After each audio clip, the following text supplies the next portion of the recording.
guys! What's up? And welcome to my channel. So, andito na naman ako at kailangan ko mag-vlog para may update ako sa inyo.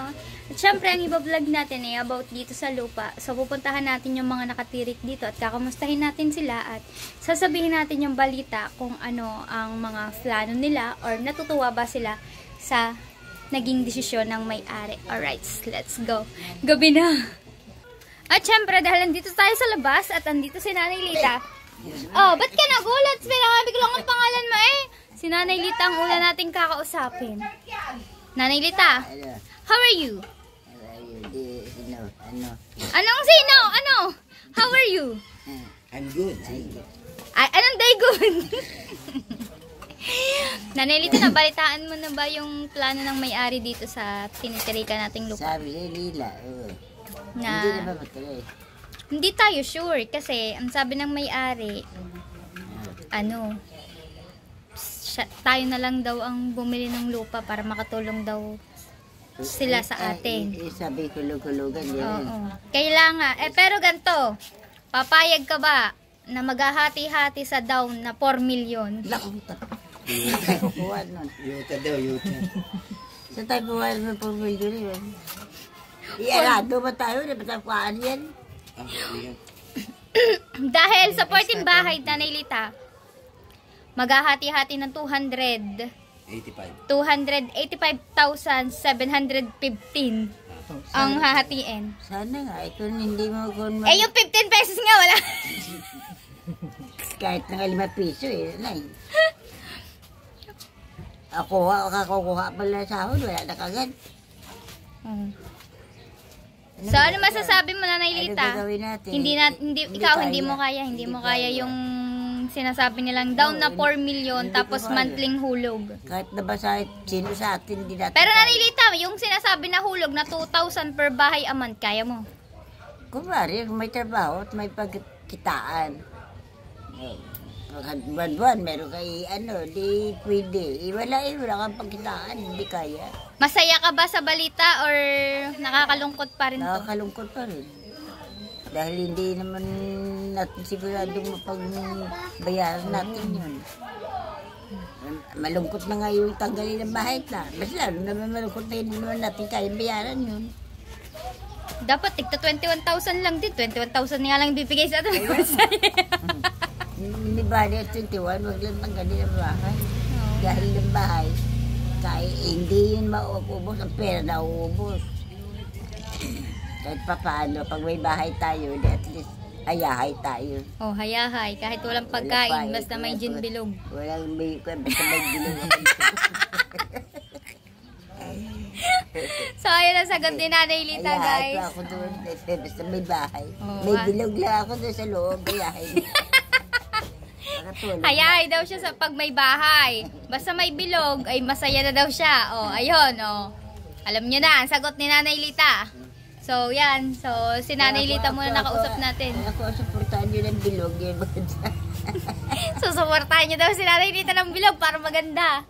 Oh, diyan ka muna, Nanay Lita. Iikot muna ako para may matanong pa rin tayo dito about sa lupa. Siyempre, yung mga nakatira dito sa lupa, tatanungin natin para mas maganda. Pero hindi naman lahat. Tanagin mo kung ano din ang kasagutan nila. Yes, alright. Bye, Nanay Lita! Kung ano kasagutan nila, pwede.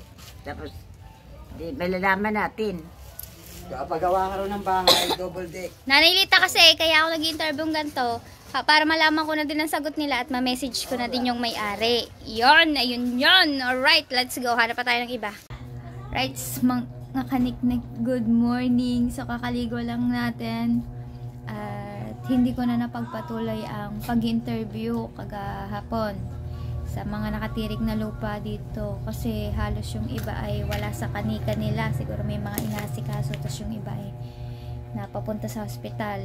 Alam niyo na, sa hirap ng panahon ngayon, pabago-bago ng weather, kaya hik-hikain ng mga tao rin tsaka yung pagpapausok dyan sa dagat, yun apektado yung mga hinihika.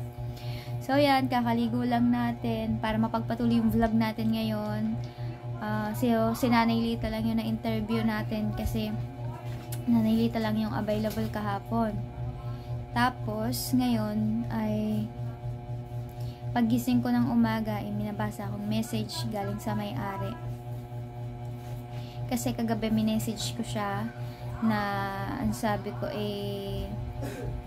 hindi namin kaya yung mag-down ng 4 million dahil wala naman kaming pagkukuhanan ng ganong kalaking halaga. At wala po talaga kami yung kahit nga po 1 million pag sama-samahin, wala pa din ho. Tapos sinabi ko din sa kanya na baka pwedeng babaan at saka or hulugan na lang namin yung lupang to kasi ayun naman ang sabi niya, gusto niya mapapunta sa amin wala nga lang kaming pang down. Pero paggising ko kaninang umaga, nag-reply siya. So itong reply niya guys, bababa ko dito. At yan ay nagkakalaman ng sa linggo daw ay uuwi siya ng Pilipinas. So ibig sabihin po pala nasa ibang bansa po ang Sir De Leon, kaya po pala nangangamusta siya, ganun. Sa linggo daw po ay pupunta siya dito sa Barangay Bukana para tingnan ng lupa at syempre pag-usapan ulit sa barangay ang pag-alis namin dito sa January 31. Pero sa pinaka January 31 na yun kailangan giba na yung bahay namin para tapos sabi niya after nung magiba ay yung may mga nakatirik. Grabe nga yung sabi niyo dyan yung may mga bahay-bahayan yung tawag niya, naglalaro lang yun. Mag-iipon ng January 31 para ibigay yung napagkasunduan na halaga na ibibigay sa amin para mapaalis kami. So yun nga mga kaniknik, sa linggo, so linggo ngayon baka next week yun or baka mamaya yun nakakagulat. Pero imposible, nag-message siya linggo ngayon. So, sa next week yun. So, next week, makikita po ulit natin ang may-ari ng lupa, ang Sir De Leon. Tapos, ayun na siguro yung last hindi. Ayun ang last bago magbayaran. Wala na nga talaga sigurong pagbabago sa desisyon ng may-ari ng lupa. Kasi, bagay, magandang offer nga naman yung in-offer niya sa amin na mag-down lang kami ng 4 million tapos hulugan na namin yung natitira pero hindi namin kaya, diba? Yan. Talagang sure na po yung pag-alis namin dito ng January. Kaya po, December pa lang po ay siguro mamaya or bukas titingin-tingin na din ako ng ng mga apartment kasi kadalasan may nakikita akong mga apartment na katapusan ng January alis na yung nakatira, so pwede yun, ganun. Pero sa mga online lang naman po ako tumitingin ng mga ganyan sa Facebook na pang dito sa Nasugbu.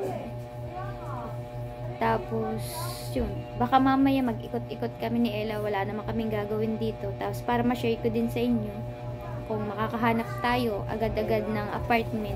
Pero ang plano ko pa ay December na po ako maglilipat dito. Kung hindi man po matuloy yung pag-alis dito at nagbago ang isip ng may-ari, di 1 buwan lang tayo titira sa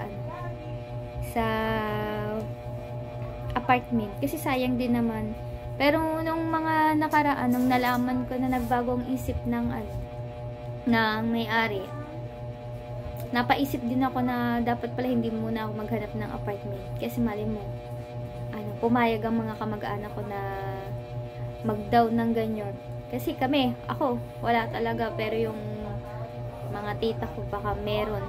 Pero parang ayaw na nila sa ito. Kasi nga daw ay climate change. Na meron ng ilan sa bansang Pilipinas ang lumulubog at nawawala sa mapa. Dahil ito ay naaanuhan na ng dagat or baha, ganun. Gaya nga niyan, ang pangyayari dyan sa ilog, di ba?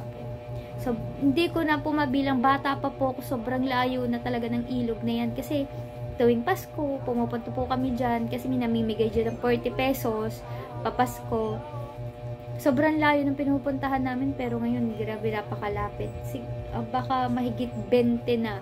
Mahigit 20 ng resort na ang nawawala diyan at nakukuha na ng ilog at napapapunta siya sa San Diego. Kaya yung San Diego ang lumalawak. Pero dadating daw din yung panahon na bali-balita ay babawiin daw ng Nasugbu ang lupa na kinuha sa Bukana dyan sa San Diego. Pero ayun lang naman po ay bali-balita. Hindi naman po kami sigurado. Nakikibalita lang. Pero hindi po natin alam kung kailan yun, kung buhay pa ba tayo or aabutin ba natin yun. Yan. So, ayan mga kaniknik, update ko na lang ulit kayo maya-maya at nakainom na naman ako ng gamot bago ako naligo. Wala talaga akong kabalak-balak pang bumangon kasi alas 3 na naman ako natulog. Dumadali na naman yung tulog ko na ganun. Kailangan ibalik ko na ulit to sa maaga para nakakapag-vlog ako sa umaga. Hirap kasi kapag tanghali na magising hindi nakakapag-vlog sa umaga. Kaya sa gabi lang ako nakakapag-upload. Maya-maya update ko kayo at maglilinis-linis muna ako dito. Pero nakawalis-walis na. Yung mga kalat-kalat lang ang ayusin natin. Tapos, bili lang tayo ng ulam, magsaing para makakain na tayo at si Ella ay tulog pa. Happy Sunday guys! See you later! Alright mga kaniknek, so tanghali na. Hindi na kami nagsaing ni Ella. Magkakarinderya na lang kami kasi wala din naman tubig ang nawasa. Linggo ngayon. Walang tubig! So, karinderya na lang din para maiba naman ang aming ulam kasi kung kami naman magluluto ay Diyos ko panigurado. Ang ulam namin ay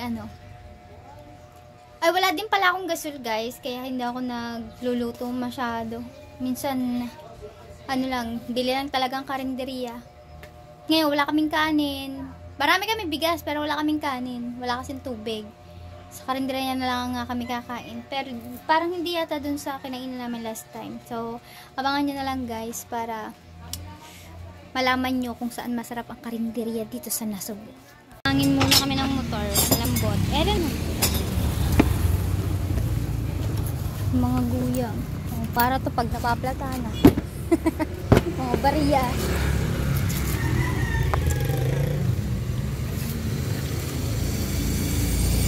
Nung isang araw pa yung malambot Humiang kasi mamasang.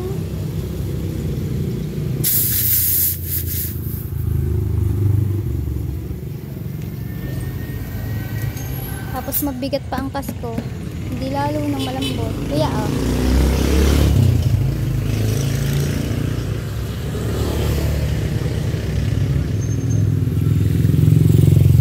Basag ang bearing. Pa? Basag ang bearing? Kaya pala ganyan. Kaya pala ang galaw-galaw niya. Sabi ng kapatid ko naman sa preno daw. Sayaw. Kapag pinapreno yung unahan.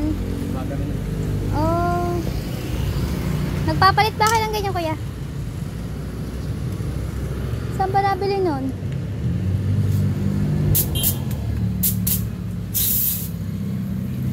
Bibili kami ng bearing. Kuya, anong sasabihin namin pag bumili kami ng bearing? Babaklasin mo daw. Ha? Babaklasin? Oo. Magkano, kuya? Babaklasin mo na bago pagkas. Doon. Dito, pagkagawa niyo. Thank you po. Alright guys, iikot lang kami dito sa may mga paupang bahay. Baka kasi makakita kami dito.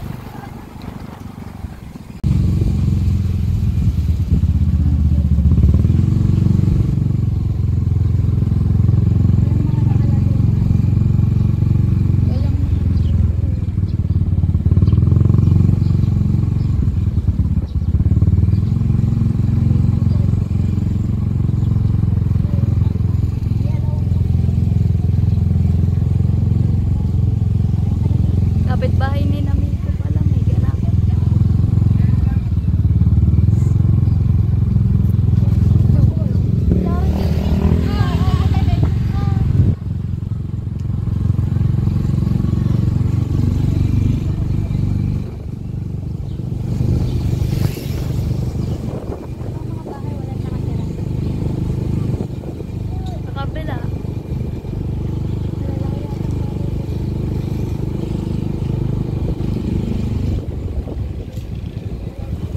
Okay, liliban tayo guys. Kabilang baryo. Ano din to? ACM guys. Kaya lang green. Green. Oo nga, ba't ba may ganyan? Yan, green agad.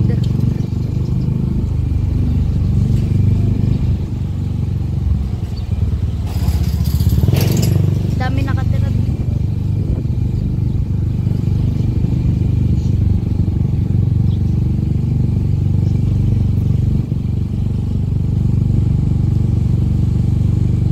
Gahanap lang tayo ng for rent.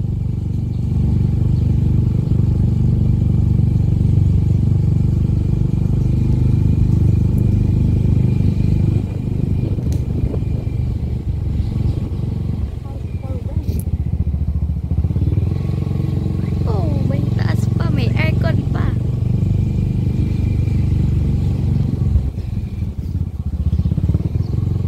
Kala ko tunay na aso.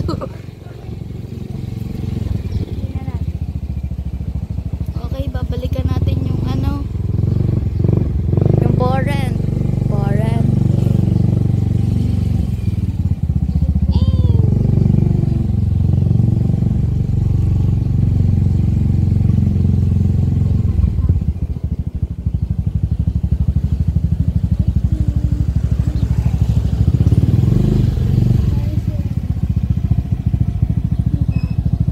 Pinicturean ko.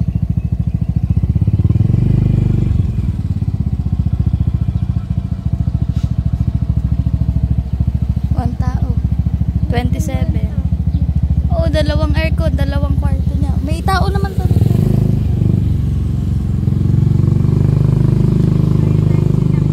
May nakita na kaming isa. Hanap pa.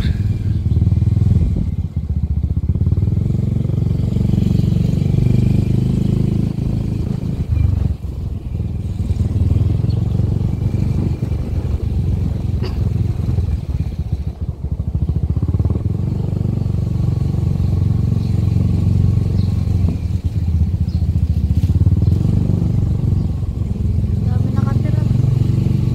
Paano ito maikita-ita na? Iba-iba.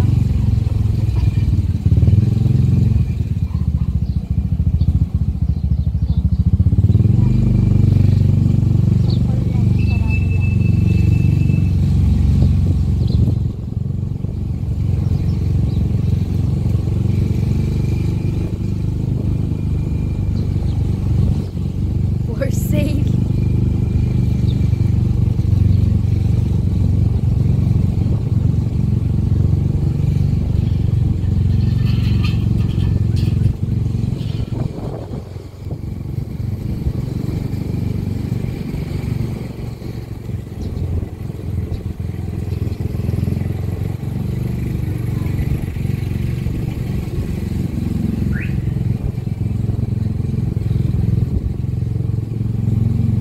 Alay na. Alay na. Hindi naman natin naanan yung bigla. Mga bigla. Kung meron sa bigla.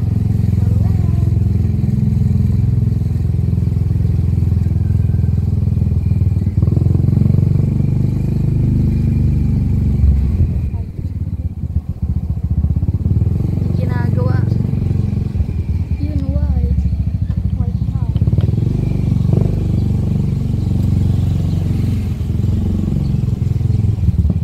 Dito parang walang nakatitero pala. Tapos na. Diba? Sabi ko sa'yo, ate.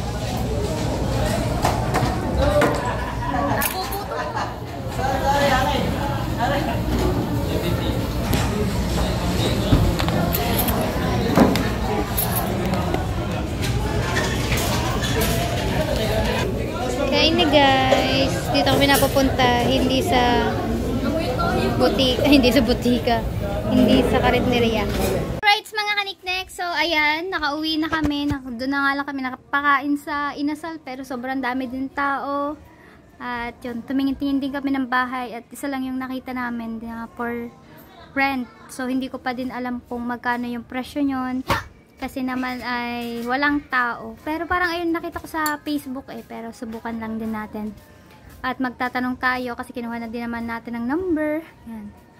Sana kaya ng ating budget kung sakasakali. Dahil mukhang tuloy na talaga ang pag-alis natin dito dahil yun na nga. Ayun na nga yung message ng may-ari. Kung wala kaming pambayad ay matutuloy ang alis namin ng January. Yun. So, hanggang dito muna po ang aking update mga kaniknek at maraming salamat po sa lahat ng sumusuporta at susuporta pa lang. Maraming pong salamat. Ingat po kayong lahat. God bless you po. Bye-bye. Love you all. See you next vlog!